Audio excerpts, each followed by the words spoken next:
Bonjour à tous, ravi de vous retrouver dans Smart Job, votre rendez-vous emploi RH, c'est tous les jours du lundi au vendredi, débat, analyse, expertise et vos rubriques habituelles bien entendu. Aujourd'hui dans Bien dans son job, on parle des animaux. Il y en aura d'ailleurs sur le plateau, ou comment l'animal devient un médiateur. On va en parler avec Marie-Hélène Bruno, les chargées de projet en médiation par l'animal, tout sourire, et on parlera de la méthode Montessori. Smart et Réglo, quel premier bilan pour les CSE? On fera le point, c'est évidemment le débat du dialogue social et du travail bien des acteurs du syndicalisme. On en parlera avec Louise Penny, avocate associée au sein du cabinet Voltaire Avocat. Et puis dans le cercle RH, tiens, un petit peu de spectacle, oui, spectacle, conférence autour de la méthode DISC. On va tout vous expliquer. Ça se passe au théâtre de l'Européen. Et puis il y aura le créateur de ce spectacle. Et évidemment, l'acteur principal, il est sur scène. Et ils seront avec nous pour nous parler de ce concept. Et puis, fenêtre sur l'emploi. Que veulent les 18-34 ans? Voilà une question importante.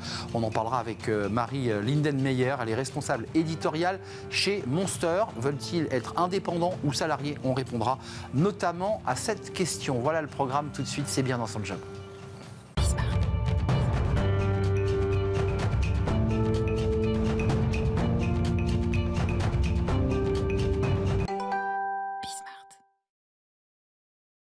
Bien dans son job, on va parler des animaux. Alors on a déjà parlé de l'animal de compagnie au bureau qui commence à se vulgariser, mais là on va parler de l'utilité d'un animal, petit ou grand, dans la relation avec des enfants, des personnes âgées notamment. On en parle avec Marie-Hélène Bruno. Bonjour Marie-Hélène. Bonjour Arnaud. On est ravis de vous accueillir parce que c'est rare d'avoir un invité plus... et on va le découvrir dans quelques instants, notamment un insecte. D'ailleurs, je ne sais pas si ce que vous avez apporté est un insecte. Chargé de projet en médiation par l'animal, tout sourire, médiation animale, et vous y tenez beaucoup, et pédagogie Montessori. Commençons par le début avant de découvrir. Alors d'abord, vous êtes venu avec quoi? Parce que c'est quand même important de rentrer tout de suite dans le détail. Vous avez ce feuillage qui sont des murs sauvages. Il y a quoi de caché dans ces murs sauvages? Alors, est-ce que vous allez réussir à distinguer ces petits insectes? Alors oui, je vois. Ils se camouflent vraiment. Regardez, là, il y en a juste un ici qui vous regarde. Je vois une forme verte, effectivement. Oui, donc on a qui ressemble à une feuille. Le corps qui est ici, qui est arrondi, et la tête juste là, avec ses 6 pattes. Il s'agit du phasme-feuille qui est originaire des Philippines et il a l'habitude de se camoufler dans les feuillages pour se protéger des prédateurs philippins, donc tout ce qui est araignées, oiseaux, aussi chauves-souris. Donc c'est vraiment des animaux très gros, extraordinaires. Ouais, par rapport aux phasmes qu'on trouve à la campagne. Exactement. En bâton, marron. Il y a 3000 espèces de phasmes qui existent dans le monde. Donc, on en a aussi en Europe et en France. Donc, c'est plutôt des phasmes bâtons, des phasmes qui ressemblent à des tiges, oui, qui se fondent vraiment dans le feuillage et qu'on peut trouver dans les forêts ou dans les jardins. Mais c'est vraiment très rare. Et c'est des animaux extrêmement intéressants à regarder et à manipuler. Alors, Marie-Hélène, vous tenez beaucoup à l'idée que je ne dise pas que ces animaux sont des outils, parce qu'il y a une relation de chair charnelle, ce sont des êtres vivants. C'est pour ça que vous ne souhaitez pas qu'on utilise ce mot. C'est quoi ces animaux? Alors, il y a des phasmes, mais j'imagine que vous venez dans les espaces où on vous accueille avec d'autres animaux. Ils servent à quoi? C'est quoi l'utilité de ces animaux? Et oui, ces animaux, c'est vraiment des collègues médiateurs. Donc, je travaille avec des phasmes qui sont présents ici sur le plateau, avec un chien également, et avec des cochons d'Inde. Donc, tous ces animaux sont aussi mes animaux de famille. Ils vivent chez moi dans mon appartement. Et ils sont tous issus d'associations et de refuges de protection par l'animal. Ça me tenait vraiment à cœur.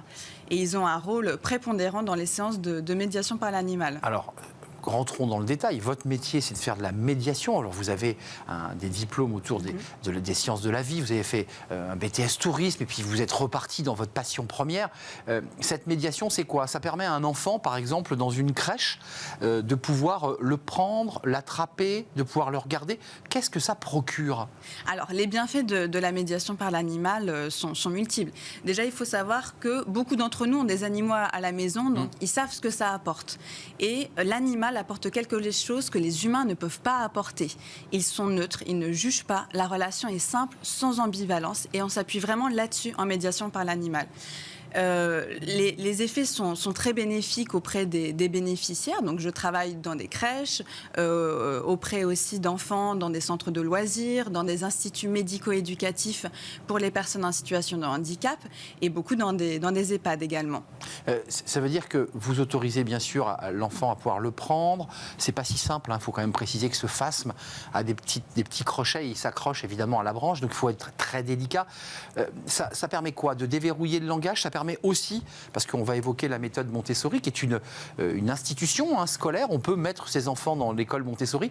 C'est quoi? Il n'y a pas de notes, il n'y a pas de règles, on laisse l'activité se dérouler un peu librement, c'est ça? Exactement. En fait, l'animal, il est là pour motiver, pour stimuler dans les apprentissages et pour réconforter aussi parfois les bénéficiaires comme des enfants en crèche. Autour du phasme, on va pouvoir travailler sur le cycle de la vie, par exemple, sur la mort, la nutrition, la sexualité auprès d'adolescents, par exemple.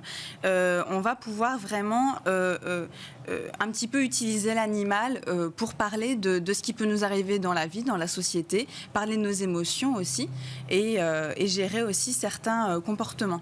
C'est intéressant parce qu'il y a les jeunes enfants qui découvrent évidemment ces animaux, petits ou grands, puis aussi les personnes âgées. Le chien, le cochon d'Inde que vous évoquiez, qui sont les animaux qui font partie de votre quotidien, ils servent à quoi dans la médiation? Alors, avec les cochons d'Inde et les chiens, par exemple, on peut intervenir auprès d'enfants en situation de handicap ou auprès de personnes âgées pour travailler l'attention, la concentration, faire des exercices de psychomotricité aussi. Et tout ça, les bénéficiaires ne s'en rendent pas vraiment compte puisqu'ils le font pour l'animal. En fait, c'est ça qui est intéressant en sciences de médiation de l'animal, c'est qu'habituellement, ces bénéficiaires, ils sont passifs, on s'occupe d'eux, alors que là, les rôles s'inversent. Ils sont acteurs de leur découverte et ils viennent prendre soin des animaux. Donc, ils se sentent indispensables et on leur donne des responsabilités. Je ne l'ai pas précisé, mais je voudrais quand même qu'on le rappelle pour ceux qui ne le sauraient pas. Vous avez gagné un prix, oui. Prix de l'ADI. Il y avait évidemment d'autres concurrents ou partenaires, je ne sais pas. Qu'est-ce qui a fait qu'ils ont été séduits par votre projet? Quels ont été les arguments? Parce que c'est vrai qu'on cherche beaucoup à rentrer en contact avec ces jeunes enfants, avec ce public de jeunes enfants handicapés, de personnes âgées, parfois un peu oubliées. C'est ça qui a séduit dans le projet? Oui, tout à fait. J'ai vraiment eu l'honneur et la grande surprise de gagner 2 prix, donc le prix Créadi régional et le prix Créadi national. Donc on a été 7 lauréats à être récompensés par ce prix unique en son genre qui récompense les créateurs d'entreprises et qui prône les entreprises locales aussi, qui ont des valeurs. Et c'est très militant votre action. Exactement, tout à fait. Et surtout depuis la crise Covid qu'on a subie, il y a beaucoup de publics qui ont été malheureusement oubliés et la médiation animale est là pour intervenir auprès de ces personnes fragilisées et pour apporter aussi du bien-être, du mieux-être. Et je pense que c'est ça qui a séduit le jury. Pour ceux qui nous regardent, et ils sont nombreux à diriger un EHPAD, à diriger des structures de santé, et que sais-je, ça dure combien de temps? Vous venez combien de temps? Comment ça marche d'un point de vue concret? Vous restez 2 heures? Vous restez un temps libre? Quand les personnes s'acclimatent avec l'animal, ça peut durer une après-midi. Comment ça se passe? Alors, j'interviens dans les structures sur 1 heure. Environ. Donc, 1 heure. Voilà, tout à fait. Ce sont des séances thérapeutiques ou bien des séances pédagogiques d'éveil et de loisirs avec soit un groupe de 10 personnes maximum, soit avec des groupes plus petits pour vraiment travailler certains objectifs. Donc avec un soignant, avec une psychologue qui va venir observer aussi la personne. Obligatoirement avec un éducateur spécialisé, une infirmière, une psychologue, une animatrice. C'est vraiment essentiel aussi. Ce sont eux qui connaissent leur public. Et donc j'interviens avec mes animaux sur ce laps de temps parce qu'il ne faut pas oublier le bien-être de l'animal. Les animaux sont des vraies éponges à émotions, donc on ne peut pas les mettre au public comme ça plusieurs heures dans la journée. Moi, tous mes animaux travaillent maximum 2 à 3 fois par semaine pour garantir leur bien-être et pour qu'ils vivent aussi leur vie d'animaux. Il est resté très calme, votre phasme, tout au long de l'émission. Ouais, vous avez vu. C'est un phasme vraiment qui aime la scène. Il n'a pas bougé, il fait bien le job. Il se sent bien ici avec vous. C'est un animal, juste en quelques mots, qui est plébiscité, j'imagine, c'est cet animal, parce qu'il est magique, il ressemble à une feuille. Il est magique, exactement. Il se camoufle vraiment dans le feuillage et c'est très important à voir évoluer parce qu'il vient muet, un petit peu comme le serpent. Donc quand on le voit faire cette action, on est captivé. Et puis c'est un animal qui étonne, qui impressionne. Voilà, on ressent énormément d'effraction quand on est en contact avec eux. J'avais un sourire incroyable quand vous êtes venu sur le plateau. Vous pouvez en témoigner. Merci Marie-Hélène Bruno, Merci beaucoup. Chargée de projet projet médiation par l'animal, tout sourire avec ces 3 animaux pour l'instant, parce que peut-être que vous allez peut-être élargir la gamme de choix. Merci d'être venu avec ce phasme que vous n'avez pas baptisé, nous sommes d'accord. Voilà, il n'a pas de nom, votre phasme. Mais c'est une femelle. C'est une femelle. Merci de nous avoir rendu visite avec cet animal incroyable. On tourne une page, on parle de droit. Bah oui, c'est évidemment, on part pas dans la nature. Hein, c'est le code pénal, évidemment le code du travail. On va parler du CSE, le bilan du CSE, de la manière dont ceux qui ont été des élus CSE arrivent à faire et à mener leur mission. On en parle tout de suite, c'est dans Smart et Réglo.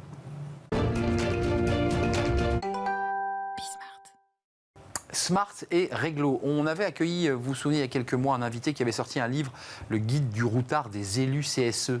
Oui, parce que les élus CSE ils doivent travailler dur pour bien prendre en main leurs nouvelles fonctions. Et on fait justement le bilan de ces CSE et on en parle avec Louise Penny. Bonjour Louise. Bonjour. Vous êtes avocate associée au sein du cabinet Voltaire, avocat avec un S. Et ce sujet est important pour les avocats spécialistes en droit du travail. D'abord, revenons au début de l'histoire. On a réduit au courbouillon, pour utiliser une métaphore de cuisine, les délégués du personnel, le CHSCT et le CE pour faire le CSE. C'est bien ça l'histoire? Exactement, c'est-à-dire qu'avant les ordonnances dites Macron qui datent de septembre 2017, vous aviez 3 instances dans les entreprises. Vous aviez le comité d'entreprise, les délégués du personnel et le comité hygiène, sécurité, conditions de travail, donc le CHSCT. Et ces 3 instances ont été fusionnées en une seule, donc c'est désormais le comité social et économique, le CSE. Élu pour 4 ans, on est d'accord? Par principe, c'est effectivement une durée de 4 ans.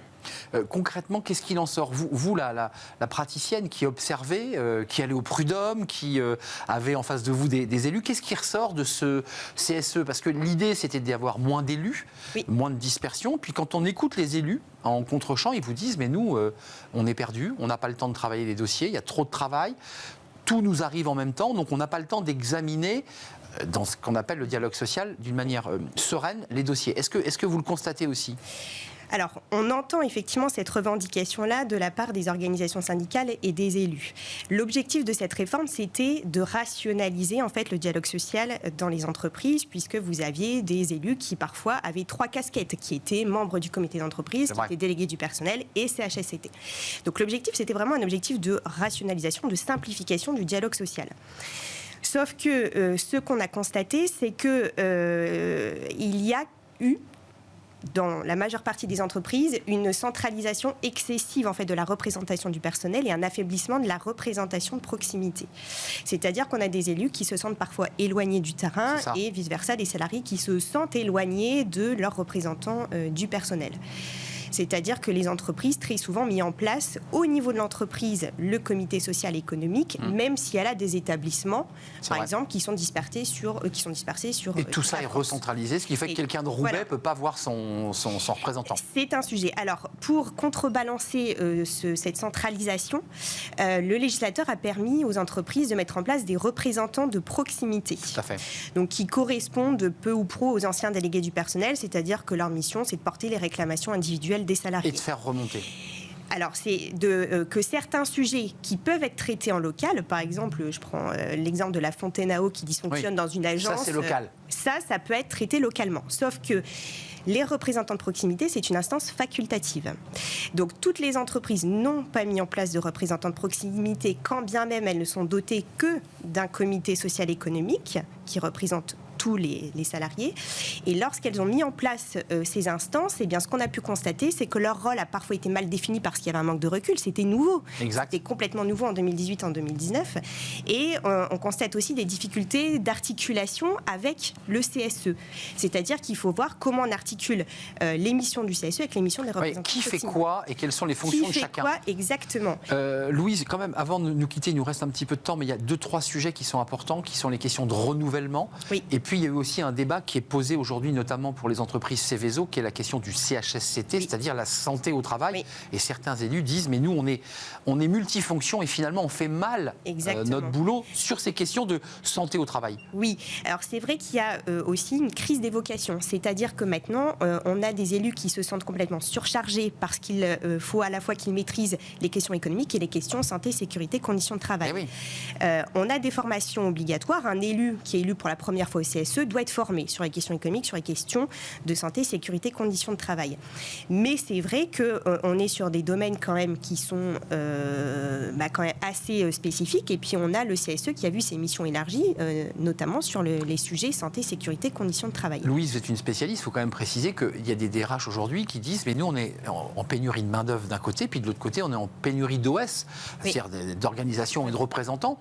Ça veut dire que c'est compliqué pour la vie de l'entreprise. Et s'il n'y a pas de délégués et de représentants, l'entreprise elle est en difficulté. Alors, elle peut être en difficulté. Elle peut être en difficulté si, par exemple, on n'a pas de délégué syndical, parce qu'en fait, tous les accords collectifs qu'elle souhaiterait en fait négocier, pas de représentation syndicale. Donc après, on peut négocier quand même avec les membres du CSE, mais c'est vrai que c'est pas leur mission première. C'est quand même les organisations syndicales via les délégués syndicaux. Et on a effectivement des DRH qui anticipent en fait des difficultés pour que les organisations syndicales trouvent des candidats à présenter. C'est le DRH qui va aller voir quelqu'un en disant tu veux pas te présenter, ça nous arrangerait. Ça peut arriver. Je l'ai déjà vu, effectivement. Le renouvellement, donc on a dit mandat tous les 4 ans. Donc les élections, c'est quoi? Parce que j'ai vu que c'était un peu comme ça, ça flottait sur une période. Il n'y a pas le 31 juin, l'élection des... Non. C'est très compliqué. Les entreprises avaient jusqu'au 31 décembre 2019 pour mettre en place leur premier CSE. Donc après, en fait, en fonction de leur calendrier électoral, certaines ont mis en place leur CSE dès 2018, d'autres en 2019. Et donc à partir de là, on compte 4 ans plus tard. Et donc là, globalement, on arrive en fait dans la phase de renouvellement des CSE dans la majeure partie des entreprises. Bon ou mauvais finalement CSE? Utile? Alors, je pense qu'en fait, ça a permis effectivement de rationaliser peut-être le dialogue social, mais à l'occasion du renouvellement, je pense qu'une réflexion doit être menée au sein des entreprises, faire le bilan de ce qui a fonctionné, de ce qui n'a pas fonctionné, et éventuellement se poser la question si on n'a pas intérêt à faire évoluer l'instance et à réintroduire peut-être plus de proximité dans le dialogue social. C'est le débat que vous soulevez, c'est-à-dire créer des échelons intermédiaires pour que les salariés soient réellement représentés lorsqu'ils ont élu quelqu'un qui ne voit plus pendant 4 ans, et ce qui arrive parfois. Merci Louise Pony. Merci à vous. De nous avoir rendu visite, avocate associée au sein du cabinet Voltaire Avocats. On fait une courte pause et là on va faire on va tourner une page et on va s'intéresser à un spectacle. Vous allez voir, pas n'importe quel spectacle, qui est en relation d'ailleurs avec nos émotions et donc avec le monde du travail. On va recevoir le créateur et puis l'acteur principal qui est sur scène au théâtre de l'Européen. Ils vont tout nous raconter sur ce spectacle, ce concept. C'est juste après la pause.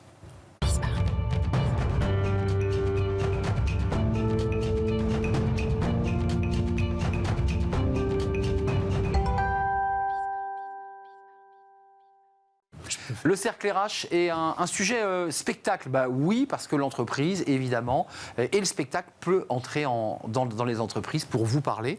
Une autre manière, finalement, de regarder le monde du travail, le spectacle comme en couleur. Les 2 co-créateurs sont sur le plateau. Ils vont nous expliquer pourquoi ils font ça, comment ils se sont engagés et qu'est-ce que ça raconte.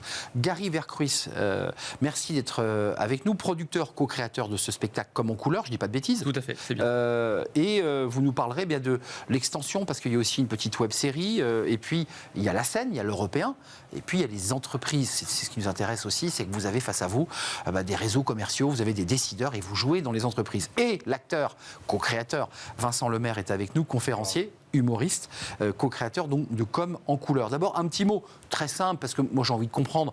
On va voir le spectacle dans quelques instants sur scène à l'Européen. Il y a des dates, on les donnera à la fin de l'émission. Comment vous êtes rencontrés? Vous êtes un ancien kiné, donc vous massiez des jambes, des tendons, des genoux et des chevilles. Et vous, qu'est-ce que vous faisiez? Comment ça a matché entre vous? Moi, j'ai eu la chance de me faire virer à 30 ans. Génial. Du coup, très rapidement, j'ai créé ma boîte, événementiel et formation. Et dans l'accompagnement de la création d'entreprise, il y a eu une réunion de la BGE, sacré hasard, réunion sur la créativité, et on s'est rencontrés là. Créativité, là, vous vous rencontrez? Oui, parce que moi, j'ai eu la chance de me dire que ce métier de kinésithérapeute était intéressant, mais je n'étais pas complètement passionné et animé, et de me dire, oui, maman, j'ai envie de m'éclater, tout simplement. Donc, il y a peut-être autre chose qui m'attend. J'ai démarré par le théâtre d'improvisation que j'ai découvert. Très bonne école. Voilà, très, très bonne école. Mon prof faisait du one-man show, donc j'ai commencé à goûter aussi à ce monde-là. Et en parallèle, je transmettais aussi, parce que j'ai suivi beaucoup de formations sur la communication, PNL et d'autres choses, et je transmettais dans des écoles de commerce. Je me suis dit, tiens, ça peut être sympa de faire un mix des deux, transmettre et faire rire en même temps. Génial. Il y a quand même un moment donné où vous vous mettez autour d'une table avec une machine à café puis que vous commencez à écrire quand même. Enfin, ça passe par là. Vous dites, qu'est-ce que vous vous dites, quand vous dites on va faire ce spectacle, qu'est-ce que vous souhaitez transmettre et dire, et sous forme, on va le voir là à l'image, sous forme vivante, du théâtre vivant. C'était quoi l'idée? Alors, très rapidement, moi, je suis tombé amoureux de cette méthode, la méthode DISC, très simple, un temps très efficace. Et l'idée, c'était de la rendre accessible au plus grand nombre. C'est ça l'idée? Ouais, par l'humour et par la scène, par le vivant. Et Vincent étant très bon dans ce qu'il fait, tout de suite, on a mis en place cette création. L'humour est intéressant parce qu'en fait, c'est un outil, c'est un vrai outil, l'humour, hein, qui permet de transmettre les messages plus facilement et surtout de les mémoriser. Les gens intègrent d'autant mieux. Alors, je voudrais quand même faire un clin d'œil. J'espère qu'on va réussir à voir les images qui vont évidemment être projetées derrière pour qu'on vous voit sur scène, parce qu'évidemment, c'est toujours très fort d'avoir un acteur, un comédien. Voilà, on vous voit sur scène avec cette palette de couleurs. Mais un petit clin d'œil à Jean-Pascal Mollet. Je sais qu'il poussera évidemment notre émission. C'est un habitué de notre émission, un des premiers à être venu nous parler. Et il connaît le spectacle. Et il connaît le spectacle. Je sais que vous l'aimez beaucoup, donc on lui fait un petit coucou de cette méthode DISC. Juste pour ceux qui auraient manqué toutes les émissions de Jean-Pascal et tous ces tutos, parce qu'il fait beaucoup de tutos sur Internet, la méthode DISC, c'est quoi? C'est les couleurs et on les associe à des caractères. C'est les couleurs que vous avez derrière vous, en fait, c'est ça? C'est ça, à des comportements. C'est très simple. C'est une grille de lecture pour identifier 4 grands profils de comportement. On va dire très simplement... le fonceur, le rouge, l'influent, celui dans la relation, le jaune, le vert, c'est la personne à l'écoute des autres, vraiment qui prend du recul, et enfin le bleu, c'est la personne très analytique et précise. Alors Vincent, de mémoire des interviews de Jean-Pascal, je le redis parce que vous vous connaissez tous sur ce sujet. Tout à fait. Jean-Pascal nous disait mais c'est pas aussi simple que ça. Évidemment. Eh oui, parce qu'on est un peu de bleu, on est un peu de jaune en fonction de la journée. C'est subtil quand même de jouer ça sur scène. L'idée, c'est qu'on s'est dit ce serait intéressant d'incarner les 4 couleurs par 4 personnages. Donc moi, je joue ces personnages très caricaturaux et j'explique en même temps. C'est quoi les typologies? C'est des cadres? C'est des commerciaux? C'est quoi? Alors, c'est-à-dire qu'on peut avoir de tout. C'est ça qui est génial. C'est dans les boîtes, on peut avoir vraiment tous les collaborateurs. Des fois, c'est un peu plus un service qui souhaite prendre ça pour son séminaire. Ça, c'est très, très, très varié. Et non, mais vos personnages, c'est quoi? La typologie de vos personnages, c'est quoi? Justement, on les ancre pas dans un métier. D'accord. Non. Ils ont des caractéristiques, ils ont des façons de se comporter dans leur non-verbal, des façons de parler. C'est-à-dire qu'il y en a qui va parler un peu plus rythmé, il y en a qui va parler un peu plus doucement, plus tranquille. Ouais. Il y en a qui aiment bien les choses précises. Oui, je vous écoute, Arnaud. Allez-y, dites-moi un peu ce que vous en... Voilà. Ça, c'est le jaune? Le vert, c'est le vert, celui-là. C'est cool, quoi. C'est cool. Le rouge, c'est le foncé. Le rouge, c'est ça foncé. On va droit au but, quoi. On va pas y passer non plus 3 heures, quoi. Ouais. Alors que le jaune, c'est... Oui, alors Arnaud, on va boire un coup après, ça va être super. C'est ça. C'est l'empathique.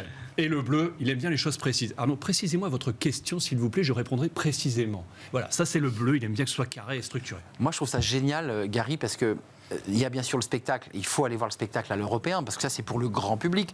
Mais une grande partie de l'activité, c'est l'entreprise. Oui. Vous êtes en coulisses, parce que oui, évidemment, vous suivez, vous êtes des frères siamois. Comment réagissent les gens? Parce que moi, quand on a fait l'émission avec Jean-Pascal Mollet, pendant une semaine, ça a duré. Parce que moi, il m'avait classé, je crois, dans les jaunes, avec un peu de vert, de mémoire. Et donc, pendant une semaine, je croisais quelqu'un, je disais, mais moi, je suis un peu jaune. Enfin, c'est un bip quand même, ça. Bah, c'est exactement ce qui se passe. En fait, nous, quand on recroise nos clients quelques temps après, ils nous disent « mais c'est incroyable, on parle de couleurs tout le temps ». Et ça vient mettre de la légèreté, finalement, dans les échanges, dans les réunions. Au lieu de dire « l'autre, il est chiant parce que je ne le comprends pas », on va dire « ah, il a une couleur différente de la mienne ». Et ok, maintenant, je peux comprendre et on peut jouer ensemble. Disons que, comme on l'amène avec de l'humour, on apporte le jeu, en fait. Mais vous, en tant qu'homme, moi aussi d'ailleurs, j'ai évolué dans mes couleurs. Enfin, j'ai plutôt été rouge quand j'avais 25 ans, et puis j'ai l'impression que je deviens de plus en plus vert, sans faire de vilain jeu de mots. C'est ce qu'on leur explique aussi, c'est-à-dire que les couleurs, on les adapte aussi selon son entreprise, selon son management, qui on a au-dessus de soi, et puis selon l'émission. Et c'est ça aussi, j'ai peut-être moi à l'origine certains profils de personnalité, comment est-ce que je vais m'adapter selon qui j'ai en face de moi? Ouais, c'est ça l'idée, c'est grâce à votre grille DISC et donc à ce spectacle, on s'adapte. On se dit tiens, là je suis face à un rouge, lui je vais peut-être me mettre en vert. Non, je sais pas. La première étape, effectivement, est détecter en face de qui je suis. Et tu es qui, quoi? Et si c'est comme moi, c'est facile. Mais si c'est pas comme moi, c'est comment je peux faire un pas vers lui, vers elle, pour essayer que la relation soit encore plus fluide. C'est un peu lié. Un court extrait, Gary Vercruis et Vincent Lemaire, de cette web-série, parce qu'il y a les spectacles en entreprise, pour se leur dire, et il y a l'européen, ça c'est le mainstream, et puis il y a la web-série qui est son prolongement. Écoutez, regardez, et on va pouvoir en parler juste après. Oui, bonjour, ici les experts, très experts d'une assurance quelconque. En quoi puis-je vous être agréable? Vous voulez déclarer un sinistre? Très bien. Lequel? Votre maison a brûlé? Il n'y avait personne dedans, j'espère. Oh, ben ça a dû être impressionnant. Vous avez un contrat chez nous? Pouvez-vous me donner votre numéro d'assuré, ainsi que votre nom, votre prénom et la résidence impliquée dans le sinistre? Ça va, vous allez bien? Vous n'avez pas eu trop peur? Ah bah oui, forcément. Ouais, ok, c'est bien. Bon, en général, les assurances prennent pas en charge ce genre de sinistre. Hein. Bon, c'est de la faute de qui? Numéro de sécurité sociale, carte d'identité, justificatif de domicile de moins de 3 mois. Non! Écoutez, nous allons tout faire pour que vous retrouviez un logement au plus vite. Moi ça me fait marrer. Ça doit vous faire marrer quand même de changer de personnage comme ça. Je les ai les 4 en moi, donc c'est génial de les laisser sortir régulièrement. Et ce qui est génial, c'est... Vous forcez le trait quand même. Hein, bien sûr que je le force bleu, il est violent quand même. Hein. Mais oui, mais c'est l'idée, c'est-à-dire que les gens se reconnaissent aussi parce que je force les traits. C'est-à-dire que dans la salle, il y a régulièrement des coups de coude. Michel, ça c'est toi, ou Gérard, c'est toi ça.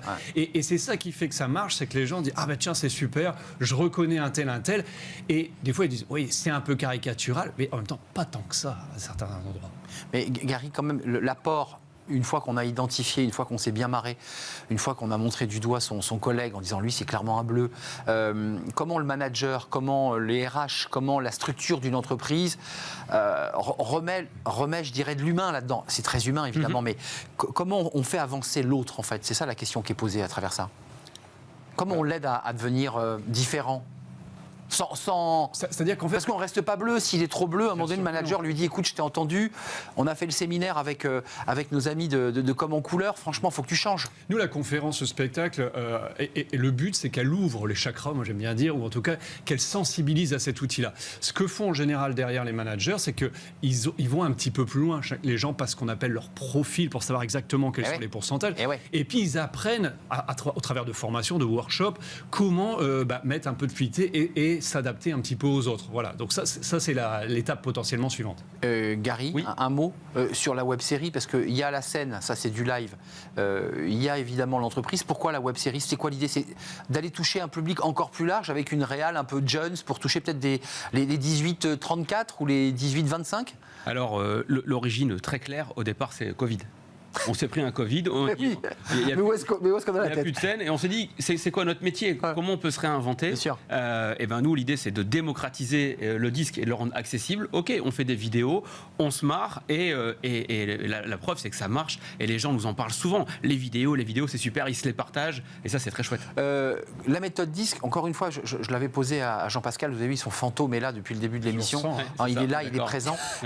Quand même, ça sert aux réseaux commerciaux, principalement, ou ça peut servir à d'autres acteurs, parce que les commerciaux, on comprend bien qu'il doit s'adapter en permanence à quelqu'un et que lui doit jouer avec ça. Ça marche aussi pour d'autres services en très corporate, très interne? Alors ça marche, c'est une méthode qui est très simple et universelle, parce qu'on parle uniquement du comportement. Donc ça marche pour les commerciaux, c'est ultra efficace. Ça marche pour les managers, pour manager les différences des équipes, et ça marche aussi pour manager sa femme ou son mari.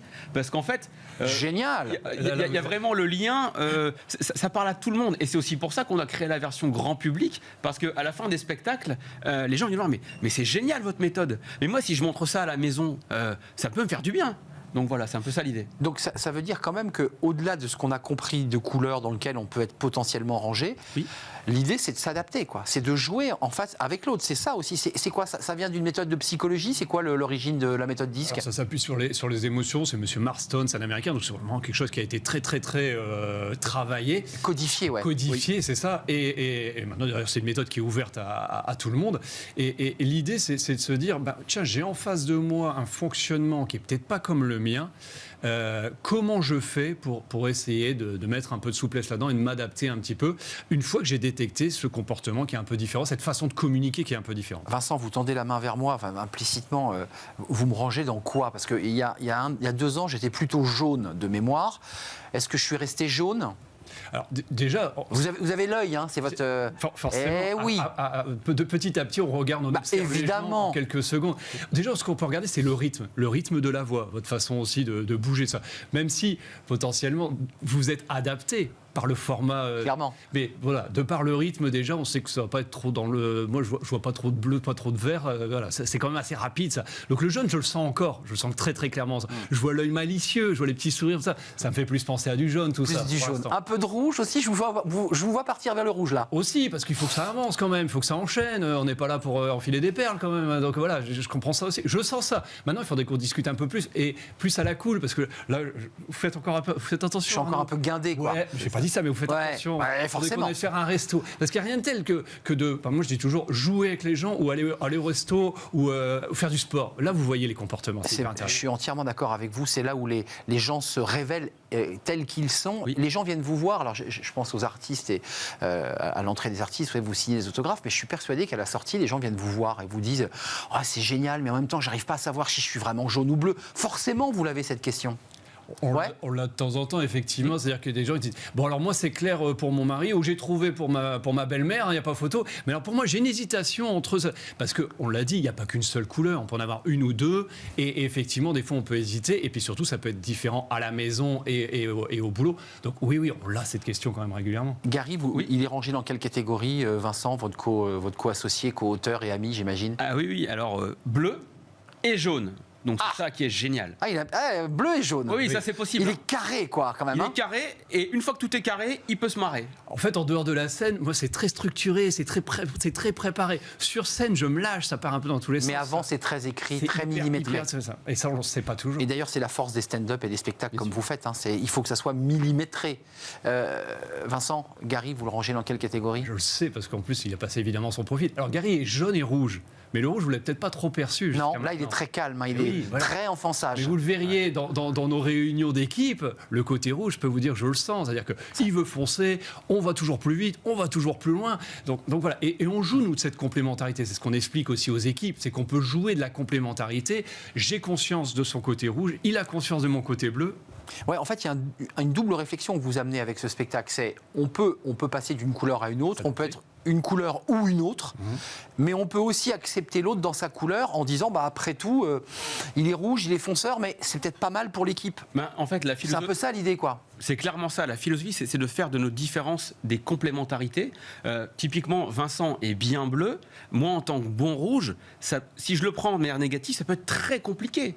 Mais si Ouais, je ça le prends de peut- manière ça peut positive, fighter. complètement. Alors que là, c'est bien. Je sais qu'il peut me rassurer, cadrer, et pareil, on peut foncer. Donc c'est vraiment de se dire, nos différences, on va les prendre par le côté positif et en faire des forces. Je voudrais pas pinailler trop longtemps et tout d'un coup devenir un bleu, mais quand même, si vous mettez que des rouges dans la salle, je me dis quand même que c'est compliqué. C'est ce qu'on a remarqué, parce qu'on s'en sert aussi dans le recrutement, cet outil-là. Évidemment. Selon les services, très clairement, et selon les projets, très clairement, il est bon d'avoir un certain style de couleur, ou en tout cas de savoir mettre son énergie plus dans une couleur ou une autre. Ça veut dire que le manager, quand il a des réseaux commerciaux, et pas seulement d'ailleurs, doit panacher, doit se dire, c'est comme une équipe de foot, il faut que je mette des attaquants, mais j'ai quand même des défenseurs, il faut que j'ai des gens solides.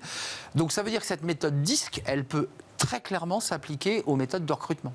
Clairement. On est d'accord. Ils s'en servent de plus en plus, et je pense que c'est intelligent d'avoir cette conscience-là au moment où on forme une équipe, très clairement. Un dernier mot, je vais lui donner les dates parce que ça fait quand même à peu près 10 fois que j'évoque l'idée de donner les dates à l'Européen, qui est une très belle salle de spectacle à Paris. Mardi 18 octobre, c'est passé. 17 novembre à 19h30. C'est complet. C'est complet. Écoutez, soyez pas quand même. Je vais faire le rouge là. Je voudrais pas décevoir des gens. Ok, ça veut dire que ça cartonne. Le 22 décembre, à 2 jours, à 3 jours de Noël. Il reste Et quelques places. encore quelques places à arracher. Soyez efficaces. Dépêchez-vous. Dépêchez-vous. Dépêchez-vous. Mercredi 18 janvier, 19h30 à l'Européen. Le 15 février à 19h30 et le mercredi 22 mars, toujours 19h30 à l'Européen. Plus jamais vous allez repasser sur une table pour masser les gens. C'est fini. Vous êtes passé à autre chose. En perso, en individuel. En individuel. Non, mais vous voulez plus exercer. Vous avez trouvé votre voie. Je m'éclate, je suis heureux de transmettre et de faire rire les gens. Je suis aligné, centré. Et puis surtout, à un moment donné, quand on trouve comme ça un alter ego avec lequel on est complémentaire. Et que le business monte en flèche et on prend du plaisir tous les deux, Gary, vous qui êtes le rouge de l'équipe, moi je suis un peu jaune si j'ai bien compris, c'est quoi le prochain spectacle, c'est quoi le prochain défi? Alors le prochain défi, ce sera déjà le même spectacle, parce que là le spectacle c'est une nouvelle étape. La question maintenant c'est quelle salle? Et l'idée c'est d'aller le plus loin L'Olympia? On a fait le Grand Rex il y a 2 ans. Belle salle. L'Olympia, c'est dans les viseurs, et peut-être encore plus loin, mais tout ça, on reviendra pour en On va parler. viser la Lune, Arnaud. Ouais, c'est un rouge, hein, vous aviez raison. Ah, hein. oui. C'est un rouge. Et c'est utile, le rouge, parce qu'il voilà, il pousse. Bien sûr. Et moi, il me bouscule un peu et j'adore ça. Génial. En tout cas, il y a une belle complémentarité, évidemment, entre vous, comme en couleur, spectacle à l'européen. Allez, c'est sur YouTube, hein, ce qu'on a vu tout à l'heure. Oui, sur YouTube, complètement. Comment On est la chaîne. voilà, chaîne YouTube à la découverte des spectacles de Vincent Lemaire.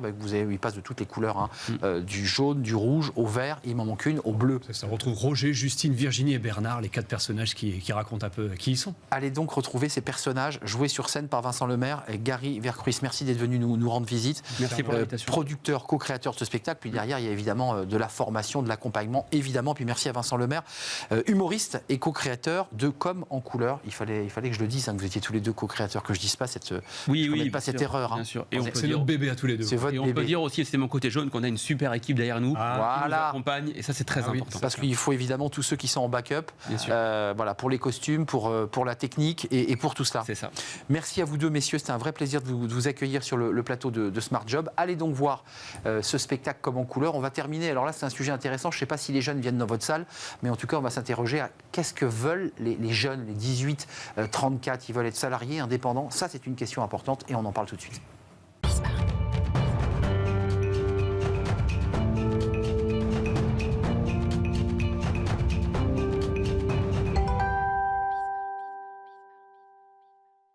Fenêtre sur l'emploi pour parler des jeunes, des 18-34 ans, sur ce qu'ils souhaitent, parce qu'il y a souvent des réflexions sur cette jeunesse qui veut devenir indépendante. C'est peut-être pas si simple et on en parle avec Marie Liden-Meyer. Bonjour Marie.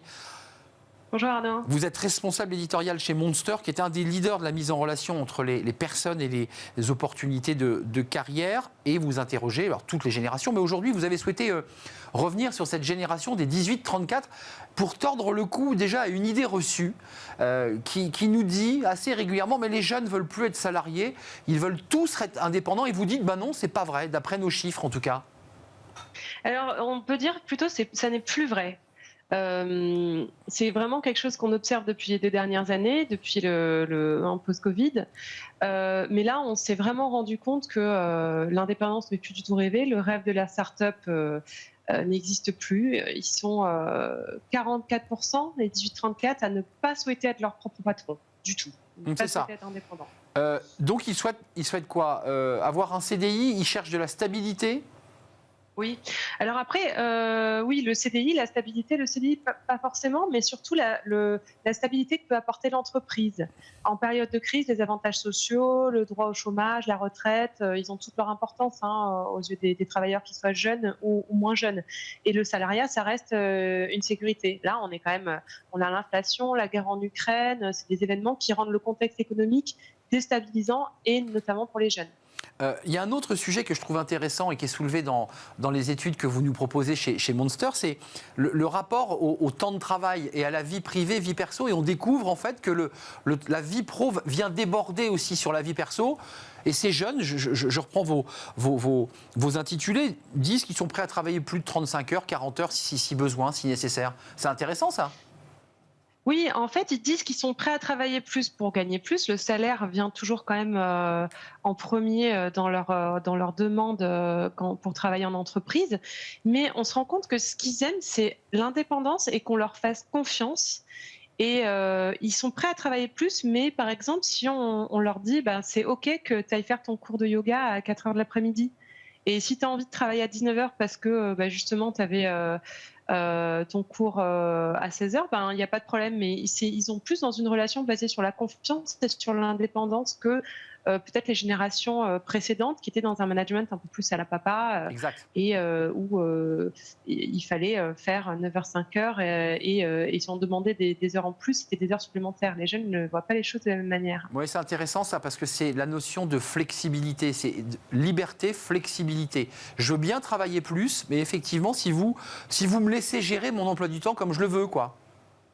C'est ça. Et puis d'ailleurs, je pense que c'est aussi la raison pour laquelle la start-up fait plus trop rêver, parce que l'entreprise maintenant, et particulièrement depuis le Covid, elle apporte cette flexibilité.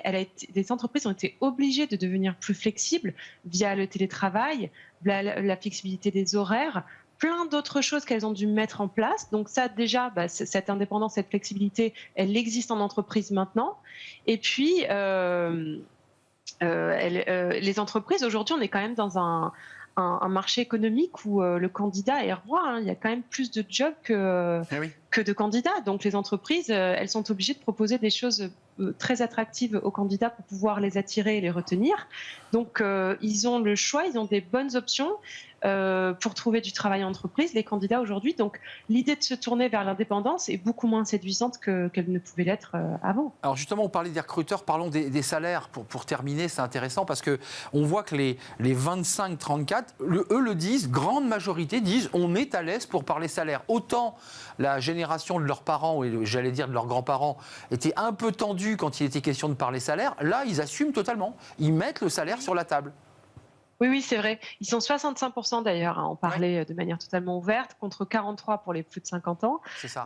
Puisque vous en parlez. Et ça vient s'inscrire aussi dans ce changement à la racine de leur rapport au travail. Ils ont besoin de plus de transparence. Donc ça passe par le salaire.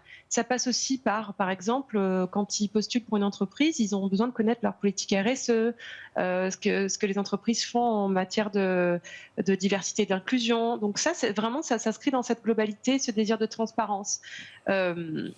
Après, on peut dire aussi qu'ils sont moins dans la compétition, moins carriéristes, plus tournés vers l'équilibre vie pro, vie perso. Et donc, ne pas divulguer son salaire, pour eux, ça n'a pas de logique dans tout ça. Et puis pour terminer, Marie, ça c'est un élément qui a été traité plusieurs fois sur notre plateau dans Smart Job, sur le lien entre une annonce et le fait qu'elle n'ait pas de proposition ou de fourchette salariale. Et ça, c'est pas bon pour le recrutement. Non, c'est vrai, mais ça, c'est en train de changer, mais je pense que ça va prendre un petit peu de temps, surtout en France. On est un peu en retard par rapport à ça. Mais sur Monster, par exemple, on n'a que 33% des annonces qui affichent le salaire ou au moins une fourchette, alors qu'on se rend compte que les annonces qui ont un salaire, c'est 2,5 fois plus de candidatures. Donc vraiment, on encourage les entreprises à le mettre en place de plus en plus, mais c'est vrai qu'on peut comprendre pourquoi c'est délicat. Par exemple, dans le cadre d'une collaboratrice qui part en congé maternité, on va devoir la remplacer pendant son congé. Eh bien, par exemple, ça voudrait dire afficher son salaire sur l'offre d'emploi. Et elle n'aura peut-être pas envie, cette collaboratrice, que ses collègues de travail connaissent son salaire. Donc ça peut être délicat dans certaines situations. Oui, c'est vrai. Dans le cas de remplacement de postes, CDD par exemple, c'est ennuyeux. Pour des postes ouverts ou des créations de postes, c'est vrai qu'on voit que les personnes ne répondent plus aux annonces en quelques secondes lorsqu'il n'y a pas le salaire qui est en face. Hein. Complètement. Oui, c'est vrai. Après, peut-être que pour les entreprises, déjà, il y en a certaines qui doivent se regarder en face et se dire il faudrait peut-être se remettre un peu, rehausser les fourchettes, hein, parce que c'est une des raisons principales pour lesquelles les salaires ne sont pas affichés, hein, il ne faut pas se mentir. Et puis, peut-être que l'option de la fourchette, ça peut être une bonne idée pour commencer, en tout cas. Merci Marie Linenmeyer, responsable éditoriale chez Monster. Merci de nous avoir apporté ces chiffres et cette analyse. C'était un vrai plaisir d'échanger avec vous. On a terminé notre émission. Évidemment, on se retrouve demain pour de nouvelles aventures. Évidemment. Merci à vous, merci à toute l'équipe. Merci à Raphaël pour la réalisation. Merci à Alexis pour le son. Merci à Nicolas Juchat. Et merci à Léa pour l'accueil invité. Merci à vous pour votre fidélité et l'intérêt que vous portez à cette émission. Je vous dis à demain. Bye bye.